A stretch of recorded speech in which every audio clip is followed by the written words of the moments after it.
La Genèse, chapitre 33. Jacob leva les yeux et regarda. Et voici, Ésaü arrivait avec 400 hommes. Il répartit les enfants entre Léa, Rachel et les deux servantes. Il plaça en tête les servantes avec leurs enfants, puis Léa avec ses enfants, et enfin Rachel avec Joseph.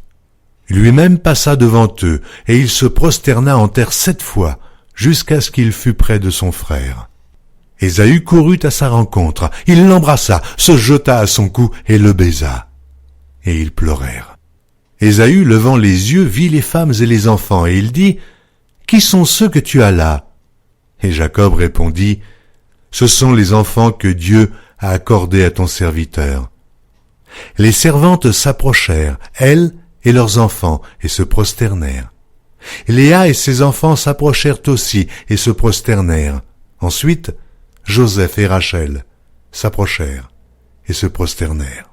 Ésaü dit, « À quoi destines-tu tout ce camp que j'ai rencontré ?» Et Jacob répondit, « À trouver grâce aux yeux de mon Seigneur. » Ésaü dit, « Je suis dans l'abondance, mon frère. Garde ce qui est à toi. » Et Jacob répondit, « Non, je te prie. Si j'ai trouvé grâce à tes yeux, accepte de ma main mon présent, car c'est pour cela que j'ai regardé ta face comme on regarde la face de Dieu, et tu m'as accueilli favorablement. Accepte donc mon présent qui t'a été offert, puisque Dieu m'a comblé de grâce et que je ne manque de rien. » Il insista auprès de lui, et Ésaü accepta.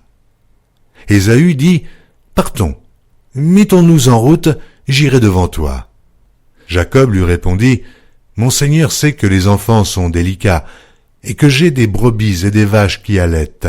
Si l'on forçait leur marche un seul jour, tout le troupeau périrait.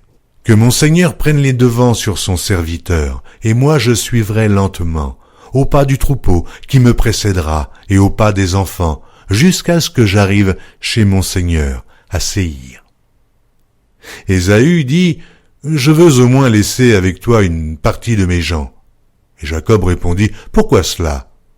Que je trouve seulement grâce aux yeux de mon Seigneur. » Le même jour, Ésaü reprit le chemin de Séhir. Jacob partit pour Sukkot. Il bâtit une maison pour lui, et il fit des cabanes pour ses troupeaux. C'est pourquoi l'on a appelé ce lieu de nom de Sukkot. À son retour de Paddan-Aram, Jacob arriva heureusement à la ville de Sichem dans le pays de Canaan, et il campa devant la ville. Il acheta la portion du champ où il avait dressé sa tente des fils d'Amor, père de Sichem, pour 100 késitas. Et là, il éleva un autel qu'il appela El Elohe Israël.